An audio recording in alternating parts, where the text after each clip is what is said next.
ليب 23 يعد أضخم مؤتمر ومعرض تقني يهتم بمستقبل التقنيات ودورها في ازدهار البشرية وإيجاد الحلول الابتكارية لأهم التحديات التي نواجهها.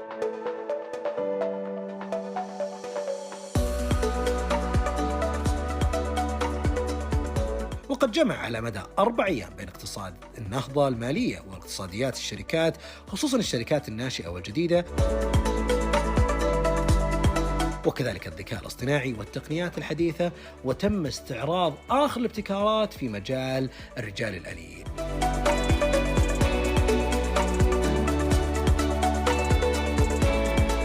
ليب 23 في نسخته الثانية يستمد أهميته عبر اهتمامه بمستقبل التقنية ودورها الفعال وإيجاد الحلول الابتكارية الرائدة لأهم التحديات التي تواجه القطاع. إذا كنت مهتم بالتكنولوجيا الجديدة وإمكانياتها الإيجابية غير المحدودة، فلا تفوت حضور مثل هذه المؤتمرات في المستقبل، خاصة المعرض اللي راح يكون السنة الجاية. أوراكل موجودة في المملكة الآن من 3 عقود باستثمارات ضخمة جدا. افتتحنا أول مركز حوسبة خدمة سحابية في مدينة جدة عام 2020 في فبراير. من لحظة افتتاحه والحجم تبني تقنيات الحوسبة السحابية في السوق السعودي سواء من القطاع الحكومي أو القطاع الخاص عالي جدا. بعد ما لاحظنا أنه في تبني عالي للاستثمارات لتقنيات الحوسبة السحابية، ولاحظنا كذلك أنه التشريعات والسياسات اللي تفرضها حكومة المملكة واضحة وجذابة لمزودين الخدمة السحابية، أعلنا عن استثمارات أخرى، منها افتتاح مركز حوسبة سحابية آخر في نيوم.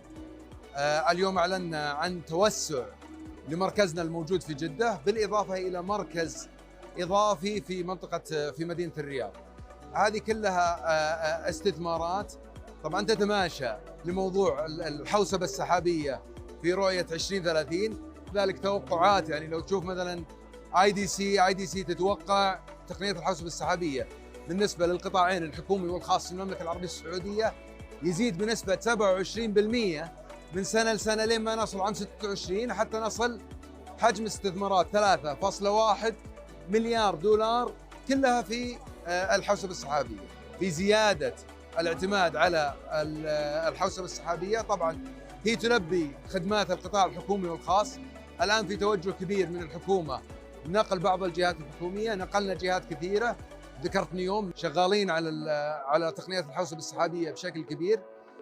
وزارات أخرى برضو موجودة الآن عندنا، مثلا صندوق التنمية الزراعي، صندوق التنمية السياحي، كلها تستخدم تقنيات الحوسبة السحابية لتوفير الأنظمة وتزويد عملائها أو المستفيدين منها.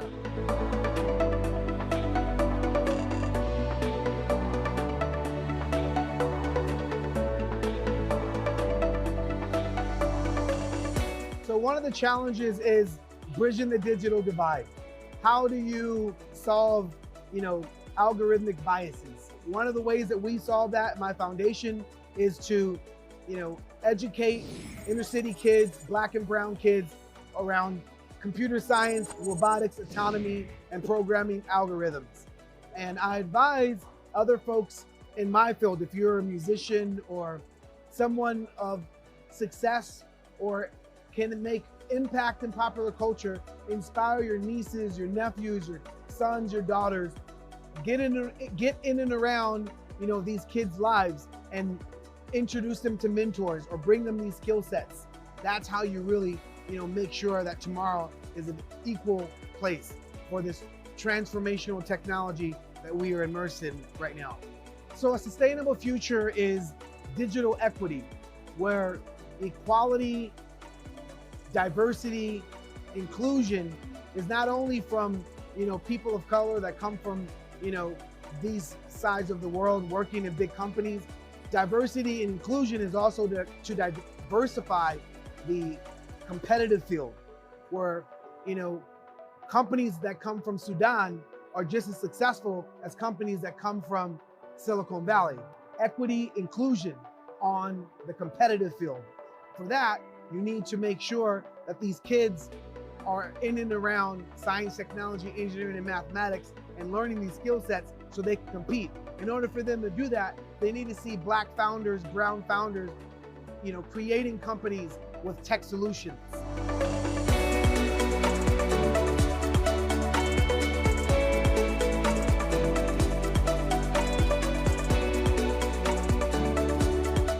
Well, the question's about why LEAP is significant to Saudi Arabia, but also to the Middle East. But I would take it a bit further than that, because what LEAP has done is pretty much rewritten the rule book on how large-scale events are formed and created.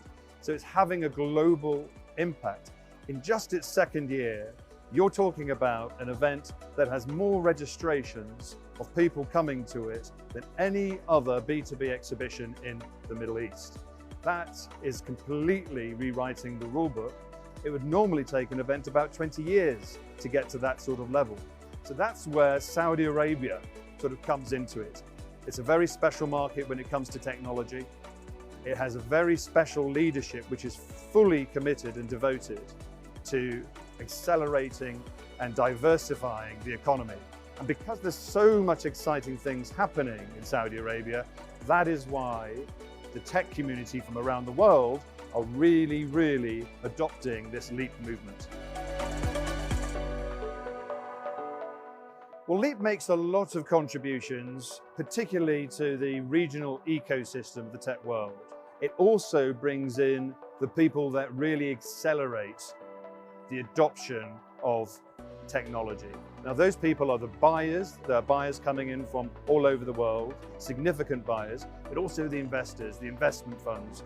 There's probably about at least 1,000 individuals here who are representing almost $2 trillion of assets under management, who have already requested 6,000 meetings with the startups that are here. So it's a startup ecosystem accelerator. It's brilliant for networking, and it's fantastic for bringing great content here so you can see what's emerging in the technology space around the world.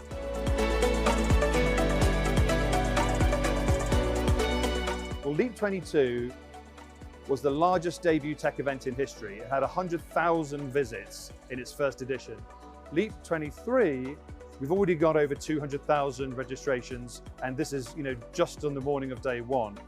But what I can say, there's also a much larger representation of international visitors coming here, and an even larger representation than the year before of female attendees as well.